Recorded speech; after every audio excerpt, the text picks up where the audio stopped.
তোমরা বিশ্বাস করবে না, মাত্র 10 মিনিটে এই দারুণ লোভনীয় মিষ্টি দই জমিয়েছি। মিষ্টি দই এইভাবে বানালে এতটাই সুস্বাদু হবে যে দোকান থেকে আর কোনোদিন কিনে খেতে মন চাইবে না। আর তোমরা জানলে তো অবাক হবে, মাত্র 500 ml দুধ দিয়েই 1 কিলো মিষ্টি দই বানিয়েছি। আর এই দই বানানো খুবই সহজ, খেয়ে মনে হবে অমৃত। চলো তাহলে আজকের এই দইয়ের রেসিপিটা তোমাদের সঙ্গে শেয়ার করে ফেলি। মিষ্টি দই বানানোর জন্য একটা কড়াই গ্যাসের ওপর নিতে হবে। কড়াইয়ে 500 ml দুধ নিয়েছি, মানে 1.5 গ্লাস মতো দুধ আছে। এই দুধটা প্রথমে ভালো করে জাল করে নিতে হবে।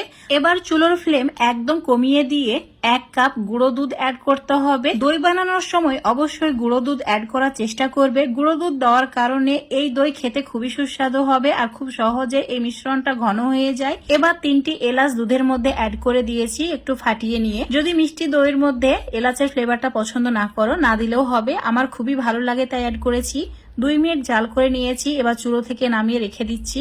এবারে চুলোর উপর একটা ফ্রাই প্যান নিতে হবে, দিয়ে দিতে হবে 25 গ্রাম চিনি, অল্প 2 চামচ মতো জল অ্যাড করেছি। চুলোর ফ্লেমটা মিডিয়ামে রেখে এইভাবে অনবরত নাড়াচাড়া করতে হবে। কিছুক্ষণের মধ্যে দেখতে পাবে চিনি একদম গলে গিয়েছে আর ঠিক এরকম ফেনা ফেনা হচ্ছে। এবার চুলোর ফ্লেমটা একদম কমিয়ে দিতে হবে। ঠিক যখন এরকম কালার আসবে, ফ্লেমটা একদম অফ করে দিয়ে আবারও এইভাবে নাড়াচাড়া করতে হবে। এবার এই চিনির ক্যারামেলের মধ্যে 1/2 কাপ মতো জল অ্যাড করে দিতে হবে, যাতে চিনির ক্যারামেলটা ভালোভাবে ঠান্ডা হয়ে যায়। ক্যারামেল সম্পূর্ণ ঠান্ডা হয়ে যাওয়ার পরই দুধের মিশ্রণের মধ্যে অ্যাড করতে হবে। তো এখন একটা কাপের মধ্যে ঢেলে রেখে দিচ্ছি। এখন এই দুধের মিশ্রণটা সম্পূর্ণ ঠান্ডা অবস্থায় আছে। দিয়ে দিলাম 25 গ্রাম চিনি আর 25 গ্রাম চিনির যে ক্যারামেল করে রেখেছিলাম সেটা। এই চিনি আর ক্যারামেল খুব ভালো করে প্রথমে মিশিয়ে নিতে হবে।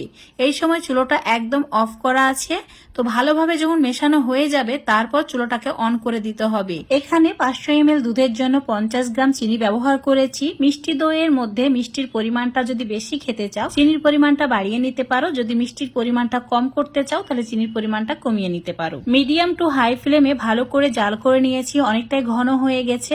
এবার এই মিশ্রণটা সম্পূর্ণ ঠান্ডা করে নিতে হবে। এবার দই জমানোর জন্য লাগবে দই বীজ। এখানে আগে থেকে মিষ্টি দই ঘরে বানিয়ে রেখেছিলাম, সেটাই আমি 2 চামচ নিয়েছি। তোমরা দই জমানোর জন্য দোকান থেকে অল্প পরিমাণে দই কিনে নিয়ে আসবে, সেটা দিয়েই অনেকটাই দই জমিয়ে নিতে পারবে। টক মিষ্টি যে কোনো দই হলেই হবে।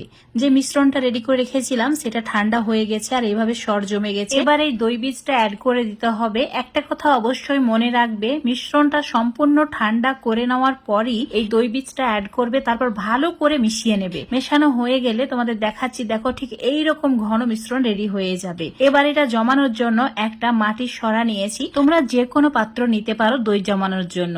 এবার এই সরার মধ্যে দইয়ের মিশ্রণটা অ্যাড করে দিতে হবে। 1.5 কাপ দইয়ের মিশ্রণ অ্যাড করে দিয়েছি, একদম সম্পূর্ণ ভর্তি হয়ে গেছে। একটা ফয়েল পেপার দিয়ে এইভাবে মুড়িয়ে দিতে হবে, যাতে করে খুব সহজে এটা জমে যায়। এখন একটা ইলাস্টিক দিয়ে টাইট করে দিয়েছি আর সাইডগুলো ঠিক এইভাবে মুড়িয়ে দিয়েছি। এটাকে সাইডে রেখে দিচ্ছি। আর একইভাবে আরো 3টি ছোট ছোট মাটির পাত্রে আমি মিশ্রণটা অ্যাড করে এটাকে রেডি করে নিচ্ছি। তো ঠিক একইভাবে ফয়েল পেপার দিয়ে মুড়িয়ে নিতে হবে। হাতে সময় কম থাকলে মাত্র 10 মিনিটে এই দইটা এবার রেডি করে নিতে পারবে। চুলোর উপর একটা কড়াই নিয়েছি, 1 গ্লাস জল দিয়ে একটা স্ট্যান্ড রেখে দিয়েছি। তারপর দইয়ের সরাটাকে রেখে দিয়ে ঢাকা দিয়ে দিতে হবে। চুলোর ফ্লেম হাই করে দিয়ে 10 মিনিট কুক করে নিতে হবে। 10 মিনিট হয়ে গেলে চুলো অফ করে দিয়ে সম্পূর্ণ ঠান্ডা করে নিতে হবে। তোমরা চাইলে ফ্রিজে 1 ঘন্টা রেখে দিতেও পারো, এতে দারুণ চিল্ড হয়ে যাবে একদম। তো এখন তোমাদের আমি কিছুক্ষণ পর দেখাচ্ছি। দেখতে পাচ্ছ সম্পূর্ণ ঠান্ডা হয়ে গেছে আর দারুণ ভাবে এটা জমে গেছে। কতটা সুন্দর হয়েছে দইটা, দেখেই লোভ সামলাতে পারবে না, এতটাই সুন্দর হয়েছে। আর এটা খেতে সত্যি বন্ধুরা অসাধারণ ছিল। তো অবশ্যই বাড়িতে একবার হলেও এভাবে মিষ্টি দই বানিয়ে খেয়ে দেখবে। আর একইভাবে যে ছোট ছোট ভাঁড়গুলোর মধ্যে দই বসিয়েছিলাম, তো সেগুলোকে স্টিম করে নিয়েছি, একদম পারফেক্ট হয়েছে। তোমরা যদি স্টিম করতে না চাও, তাহলে কোনো গরম জায়গায় 5-6 ঘন্টা রেখে দেবে, তাহলে খুব ভালোভাবে এটা জমে যাবে।